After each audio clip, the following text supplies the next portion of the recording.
మనుషులు అర్థం చేసుకునేందుకు ఇది మామూలు ప్రేమ కాదు. అగ్నిలాగా స్వచ్ఛమైనది.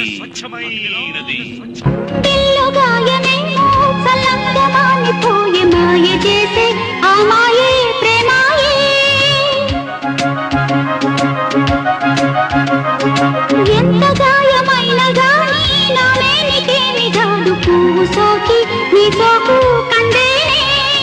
వెలికి రాని వెర్రి ప్రేమ కన్నీటి ధారలోన కరుగుతున్నది. నాదు శోకమోపలేక నీ గుండె బాధపడితే తాళనన్నది. మనుషులెరుగలేరు మామూలు ప్రేమ కాదు, అగ్ని కంటే స్వచ్ఛమైనది. మమకారమే ఈ లాలి పాటగా రాసేది హృదయమా.